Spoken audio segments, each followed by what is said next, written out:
नील समंदर में अकेला। अध्याय 1। एक सपना, एक जिद। नील सिर्फ 11 साल का था। वह एक छोटे मछुआरा, जहां समंदर रोज की जिंदगी का हिस्सा था। नील बचपन से ही समंदर को बड़े ध्यान से देखता।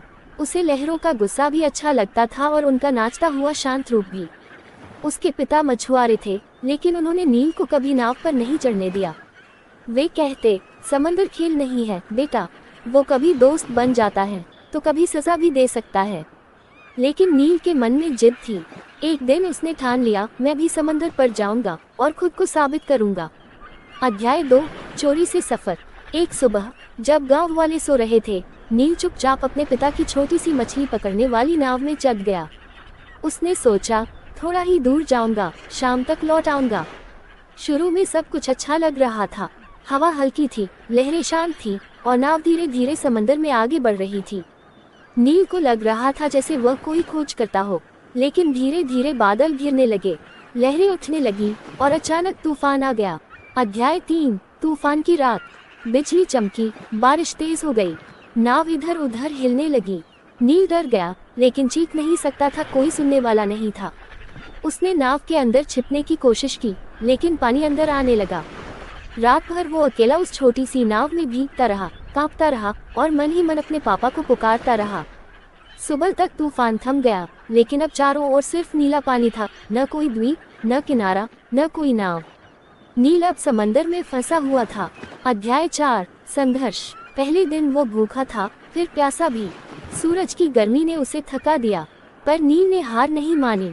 उसने नाव में बचे कुछ डिब्बों से थोड़ा सा खाना निकाला, बारिश के पानी को इकट्ठा किया और अपनी पतलून को रस्सी की तरह इस्तेमाल करके नाव को संतुलन में रखने की कोशिश की। वो हर सुबह सूरज की दिशा देखकर यह अंदाजा लगाता कि शायद जमीन की सोर हो सकती है।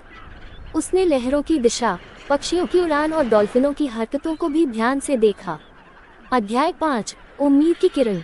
5वें दिन नील को दूर एक धुंधली परछाई दिखी, जैसे कोई द्वीप हो। उसकी आंखों में फिर चमक आ गई। उसने नाव को उस दिशा में मोड़ा और दिन भर खुद को पतवार से धकेलता रहा। शाम को आखिरकार उसने जमीन को छू लिया। वो एक छोटा निर्जन द्वीप था, लेकिन वहाँ पेड़ थे, फल थे और सबसे जरूरी उम्मीद थी। नील ने वहाँ कुछ दिन बिताए, खुद के लिए एक झोपड़ी बनाई, खाना इकट्ठा किया और हर दिन किनारे पर खड़ा होकर किसी जहाज या नाव की राह देखता। अध्याय 6। घर वापसी। 8वें दिन एक खोजी नाव वहां से गुजरी। उन्होंने नील को देखा, पतला, थका हुआ, लेकिन जिंदा। उन्होंने उसे उठाया और कुछ दिनों बाद नील अपने गांव लौट आया।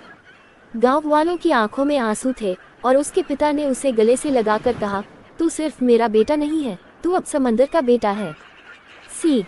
नील की कहानी हमें सिखाती है कि हालांकि दुनिया बहुत बड़ी और डरावनी हो सकती है, लेकिन अगर हमारा हौसला मजबूत हो तो सबसे बड़ी लहरें भी हमें डुबा नहीं सकती।